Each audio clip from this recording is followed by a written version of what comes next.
سبب هجر بيض الحمام والحمام ما يرقدش على الحصى.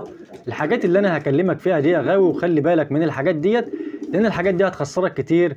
وهجر البيض والحصى والزغاليل من حاجات بسيطة عندك، بس انت يمكن ما تاخدش بالك منها، هقول لك عليها ومش هطول عليك في الحلقة الجميلة الممتعة زي ما حبايبنا طلبوا مننا.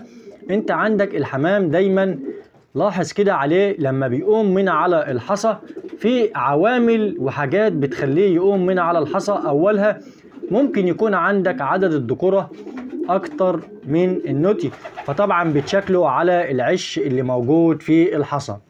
تاني حاجة عندك حاجة مهمة جدا هي قلة النظافة.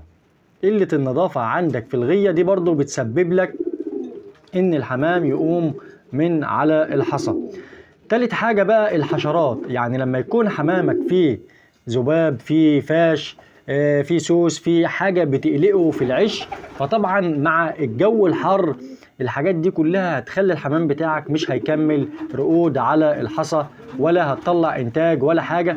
فخلي بالك من الحاجات ديت. وعندك الحمام طبعا في فصل الصيف الجو بيبقى حر والحمام بطبيعته حامي جدا، فانت حاول توفر وتعمل عامل اساسي عندك في قلب الغية، توفر له مية دايما باستمرار علشان الحمام يشرب، وفي نفس الوقت لو الجو حر الحمام ينزل يستحمى في قلب الغية بتاعتك يا غاوي الحمام.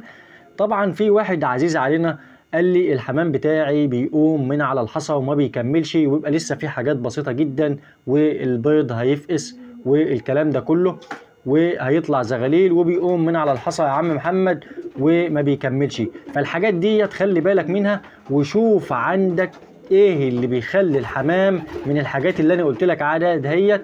هتلاقي ان في عندك سوس، هتلاقي في عندك فاش، هتلاقي في عندك ذباب في قلب المكان. فعشان كده انا بقول لك حمل الحمام بتاعك باستمرار، وفر مكان نظيف وعامل اساسي وفيه هدوء يكون في قلب المكان.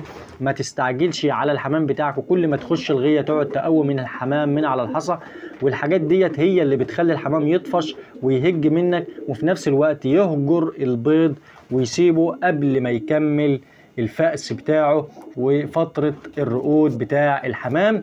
فانت عندك حاول بقدر الامكان انك تهيئ جو يكون هادي ومكان يكون كويس ومكان يكون نظيف، مع المية تكون موجودة عندك باستمرار عشان الحمام يشرب، عشان الحمام يستحمى. طهر الغية بتاعتك باستمرار، حمل الحمام بتاعك باستمرار. الحاجات دي كلها ان شاء الله هتخلي الحمام بتاعك مش هيهجر البيض ولا حاجة وهيكمل معاك. ويا ريت يكون الفيديو عجبكم، لو عجبك ما تنساش اللايك، ولو انت ما انتش مشترك في القناة تفعل زر الجرس وتشترك في القناة عشان يصلك كل جديد وحصري. والسلام عليكم ورحمة الله وبركاته.